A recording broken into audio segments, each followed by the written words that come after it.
আমরা ইতিপূর্বে সালাম দেয়া নেয়ার ব্যাপারে আলোচনা করে আসছিলাম। এ সংক্রান্ত বিষয়ে আল্লাহ তাআলার যে নির্দেশ রয়েছে সে বিষয়ে আলোচনা করেছি। আজকে আমরা সালামের উপকারিতা নিয়ে আলোচনা করব। আমাদের এই ছোট্ট পরিসরে বিস্তারিত আলোচনা করার সুযোগ নেই, তবুও সংক্ষিপ্তভাবে বিশেষ বিশেষ হাদিসের আলোকে আমরা এই আলোচনা পর্ব শেষ করব ইনশাআল্লাহ। সালামের মাধ্যমে নেকি বৃদ্ধি হয়। আমরা সবাই নেকি বৃদ্ধি করতে চাই। কোনো মুসলমানের এমন আছে কিনা সন্দেহ যে সে নেকি বৃদ্ধি করতে চায় না? সবাই চায়। ইমরান ইবনু হুসাইন রাদিয়াল্লাহু তাআলা আনহু হতে বর্ণিত, তিনি বলেন, এক লোক নবী করিম সাল্লাল্লাহু আলাইহি সাল্লামের কাছে এসে বললেন, আসসালামু আলাইকুম। নবী করিম সাল্লাল্লাহু আলাইহি সাল্লাম জবাব দিলেন। লোকটি গিয়ে বসল।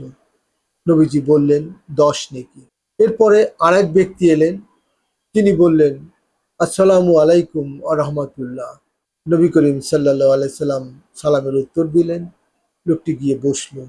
নবীজি বললেন, 20 নেকি। এরপরে আরেকজন এসে বললেন, আসসালামু আলাইকুম ওয়া রাহমাতুল্লাহ ওয়া বারাকাতুহু। নবী করিম সাল্লাল্লাহু আলাইহি সাল্লাম সালামের উত্তর দিলেন। লোকটি গিয়ে বসল। নবীজি বললেন, 30 নেকি। এভাবে সালামের মাধ্যমে নেকি বৃদ্ধি করা যায়। জান্নাতে যাওয়ার অন্যতম মাধ্যম। 2, জান্নাতে যাওয়ার অন্যতম মাধ্যম। সালাম জান্নাতে যাওয়ার একটি অন্যতম মাধ্যম। একদা আবু হুরায়রা রাদিয়াল্লাহু তাআলা আনহু হতে বর্ণিত, ইয়া রাসূলুল্লাহ সাল্লাল্লাহু আলাইহি সাল্লাম, আপনি আমাকে এমন একটি আমল শিখিয়ে দিন যাতে আমি জান্নাতে প্রবেশ করতে পারি। নবী করিম সাল্লাল্লাহু আলাইহি সাল্লাম বললেন, লোকের সাথে মিষ্টি ভাষায় কথা বলো এবং তাদের সালাম আদান প্রদান করো এবং মানুষকে খানা খাওয়াবে, তাহলে সহজেই জান্নাতে যেতে পারবে। 3, ছোট ছোট গুনাহগুলো মাফ হয়ে যায়। একজন মুসলমান আরেকজন মুসলমানের সাথে সাক্ষাৎ শুরুতে সালাম দিলেন এবং মুসাফা করলেন। বলা হচ্ছে যে মুসাফা হাত সরে যাওয়ার আগেই ছোট ছোট গুনাহগুলো মাফ হয়ে যায়। সুবহানাল্লাহ। কেউ সালাম দিলে তার উত্তর দেয়া। একজন মুসলমানের উপর আর এক মুসলমানের 5টি হক রয়েছে। 1, কেউ সালাম দিলে তার সালামের উত্তর দিবে। কেউ অসুস্থ হলে তাকে দেখতে যাবে। কেউ মারা গেলে তার জানাজায় অংশ নেবে। কেউ হাঁচি দিলে তার হাঁচির জবাব দেবে। সালামের প্রসার ঘটানোর ক্ষেত্রে এমন একটি ঘটনা রয়েছে যে তুফাইল ইবনে উবাই রাদিয়াল্লাহু তাআলা আনহু প্রায়ই ইবনু উমরের বাসায় যেতেন এবং তার সাথে কিছু দিনই আলোচনা করতেন। একদিন আব্দুল্লাহ ইবনে উমর রাদিয়াল্লাহু তাআলা আনহু তুফাইলকে নিয়ে বাজারে গেলেন। বাজারের এ মাথা ও মাথা হেঁটে হেঁটে সকল লোককে সালাম দিতে থাকলেন। এমনকি মামুলি দোকানদারকেও সালাম দিতে থাকলেন। ছোট বড় দিনহীন বাছ বিচার না করে সবাইকেই সালাম দিতে থাকলেন এবং বাড়ি ফিরে আসলেন।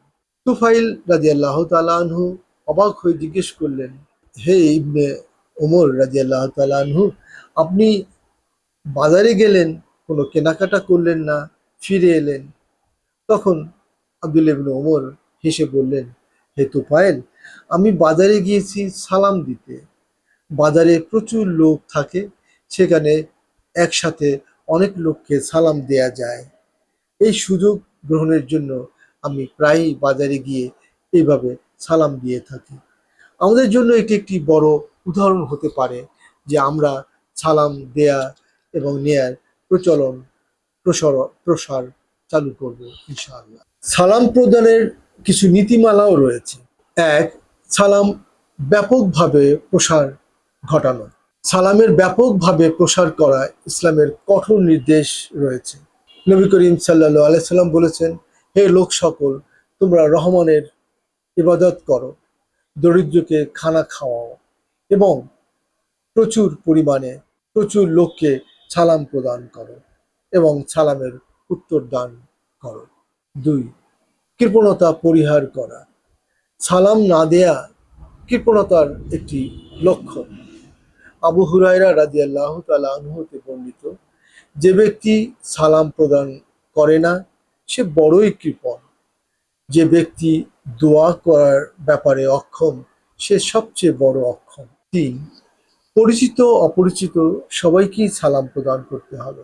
আব্দুল্লাহ ইবনে আমর রাদিয়াল্লাহু তাআলা আনহু বলেন, এক ব্যক্তি নবীজি সাল্লাল্লাহু আলাইহি সাল্লামের কাছে এসে জিজ্ঞেস করলেন, ইয়া রাসূলুল্লাহ সাল্লাল্লাহু আলাইহি সাল্লাম, ইসলামের কোন কাজটি উত্তম? তিনি বললেন, তুমি অপরকে খানা খাওয়াবে এবং যাকে চেনো বা না চেনো সবাইকে সালাম প্রদান করবে। ৪, ইসলামের হক আদায় করা। ছোট বড়কে সালাম করবে, আরোহী পথচারীকে সালাম প্রদান করবে, অল্প সংখ্যক লোক বেশি সংখ্যক লোককে সালাম প্রদান করবে, এটাই সালামের হক। ৫, অন্যের মাধ্যমে অনুপস্থিত কাউকে সালাম পৌঁছানোরও পদ্ধতি রয়েছে। একদিন জিবরাইল আলাইহিস সালাম ওহী নিয়ে আসলেন, এসে নবী করিম সাল্লাল্লাহু আলাইহি সাল্লামকে সালাম দিলেন এবং মা আয়েশার উদ্দেশ্যেও সালাম প্রদান করলেন। নবী করিম সাল্লাল্লাহু আলাইহি সাল্লাম ডেকে বললেন, হে আয়েশা, জিবরাইল তোমাকে সালাম দিচ্ছেন। হযরত আয়েশা রাদিয়াল্লাহু তাআলা আনহু বললেন, তার প্রতি আমার সালাম এবং তার প্রতিও আল্লাহর রহমত বর্ষিত হোক। নবী করিম সাল্লাল্লাহু আলাইহি সাল্লাম ছোটদেরও সালাম দিতেন। একদিন তিনি কোথাও যাওয়ার সময় মাঠে ছোট ছেলেরা খেলছিল। নবী করিম সাল্লাল্লাহু আলাইহি সাল্লাম তাদের উদ্দেশ্যে সালাম প্রদান করেন। এতে আমরা বুঝতে পারছি যে সালামের ক্ষেত্রে ছোট বড় নাই, সবাইকেই সালাম দেয়া যায়। সালাম দেয়া কোনো কোনো ক্ষেত্রে নিষেধ রয়েছে, যেমন অন্যকে কষ্ট দেয়া হবে এমন পর্যায়ে সালাম দেয়া নিষেধ। যেমন কোনো ব্যক্তি যদি ঘুমিয়ে থাকে, কোনো ব্যক্তি যদি ইস্তিনজারত থাকে, কোনো ব্যক্তি যদি খানা খেতে থাকে, কোনো ব্যক্তি যদি ইবাদতে বন্দিগি করতে থাকে, কোরআন পড়তে থাকে বা অন্য কোনোভাবে ব্যস্ত থাকে, ধ্যানে মগ্ন থাকে, সেই ক্ষেত্রে সালাম দেয়া নিষেধ। অস্পষ্টভাবে সালাম দেয়া নিষেধ, বিকৃতভাবে সালাম দেয়া নিষেধ।